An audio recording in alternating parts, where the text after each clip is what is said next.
Hello guys! Hello! This is for Capricorn. Welcome dito sa aking channel, Kapalaran 888 Capricorn. This is Kapalaran 888. February 17 of 2026 hanggang 2027. So, titingnan natin ano ba ang message na kailangan yung marinig. Okay, Capricorn. Listen to your body. Makinig ka daw sa katawan mo.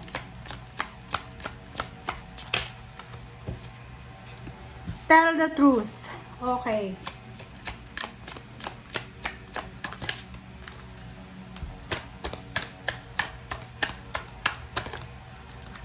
Next is stop comparing. Okay, listen to your body. Capricorn, sinasabi ng bara sa'yo dito na makinig ka daw sa sinasabi ng katawan mo. No matter how bad we feel, our bodies are always working on our behalf to create health and vitality. So, dito sinasabi ng bara sa atin, wag nating i-ignore, wag nating i-take for granted kung ano yung sinasabi ng katawan natin. Okay, Capricorn? Pag pagod ka, may masakit sa katawan mo, pakinggan mo. Okay? Tell the truth. Okay, dito magsabi ka daw ng totoo. Communicate with integrity. Okay? Communicate with integrity. So, sinasabi yan sa'yo ng bara sa inyo, Capricorn, na kailangan yung iwasan yung pagsisinungaling. Okay? So, yun. Choose integrity. Okay? Choose integrity. Kahit na walang sino man yung pumapalakpak sa'yo. Okay? Pag feeling mo na may misunderstood ka ng mga tao sa paligid mo, be patient.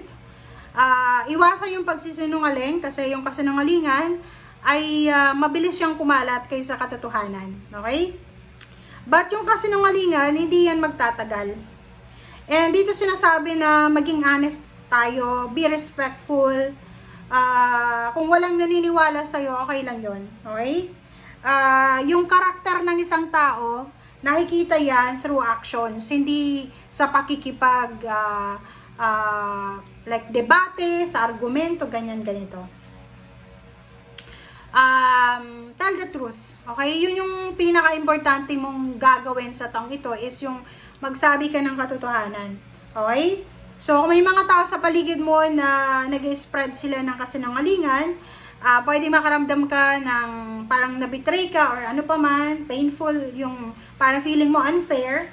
Pero, sinasabi ng bara na hindi mo dapat i-justify, i-validate yung sarili mo. Just stay honest, stay kind, and stay consistent. Okay? Over time, yung katotohanan ay lalabas daw yan. So, may mga taong pwedeng pag-usapan ka, pero tahimik ka lang. Kasi yun yung pinaka-importante sa ngayon. Maging totoo tayo and tahimik lang tayo dapat. And stop comparing. This year of 2026, iwasan mo yung pag-compare ng sarili mo sa ibang tao. Yung halimbawa, magkano yung sweldo ng kapitbahay mo, ng kapatid mo, ng kaibigan mo, i-compare mo sa sarili mo. So parang iniinsulto mo rin yung pagkatao mo. Kasi unang-una, iba kayo ng trabaho, iba kayo ng pinagmulan. Iba naman yung company mo. Buti sana kung pareho kayo ng boss, pero ikaw yung sweldo mo, pareho kayong manager, pero yung sweldo mo mas mataas yung kasama mo kaysa sa'yo. 'Di ba? So, ibig sabihin, there's a problem. Or maybe there's a talagang problema na kailangan i-fix mo. Okay? Alright. So, let's check.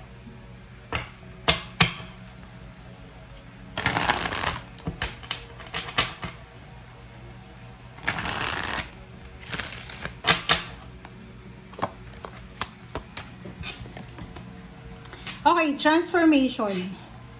Transformation, number 13, 4. Sinasabi ng bara sa'yo dito, Capricorn, na yung pagbabago sa buhay mo ay nakadepende daw sa'yo, sa taong ito. Kumbaga, wala kang sino man naaasahan na makakatulong sa'yo para magbago yung buhay mo. Ikaw yung mag-aangat sa sarili mo. Ikaw yung magpapabagsak sa sarili mo. Ikaw din yung aangat sa sarili mo. Kumbaga, ikaw ang magiging sandalan mo sa buhay this year. Conflict and defeat. Huwag kang masyadong magpanik, mag-alala. sa kung ano yung mga sinasabi ng mga tao sa paligid mo. Okay? Kung marami kang kaaway, maraming may ayaw sa'yo, okay lang yan. Just let go, let God, let it flow.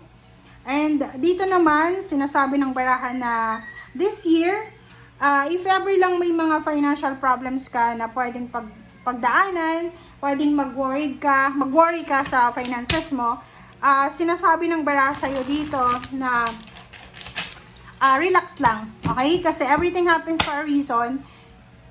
And sinasabi ng baraha mo na may dahilan kung bakit pinagdadaanan mo yan. And maybe that's the consequences kung ano yung ginawa mo sa 2025 or 2024. Okay?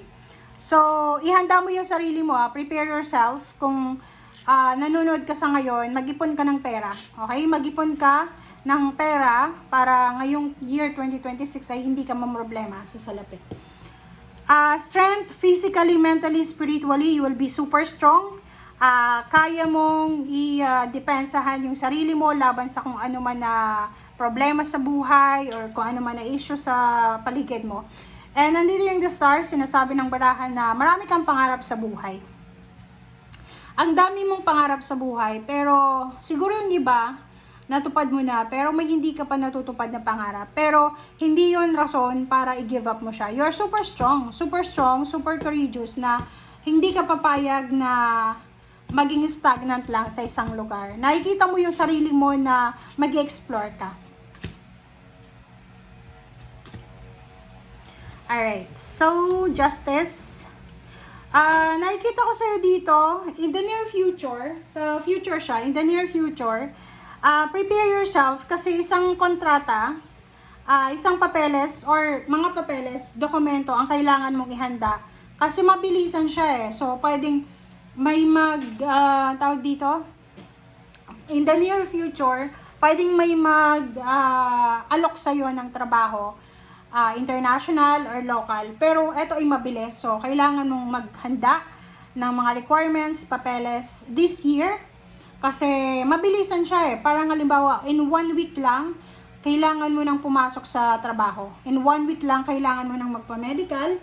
In 1 week lang, kailangan mo nang pumasok sa pumunta ng ibang bansa, ganyan-ganito. So, you need to be ready. Okay? Emperor and Page of Swords and Queen of Cups. So, sinasabi ng baraha na this year, this is a mixed year para sa'yo. May mga obstacles and challenges, may emotional success, merong financial success, may promotion, salary increase, may strong foundation ka, maraming possibilities na darating sa'yo sa taong ito na pwedeng ito yung katuparan talaga ng pangarap mo.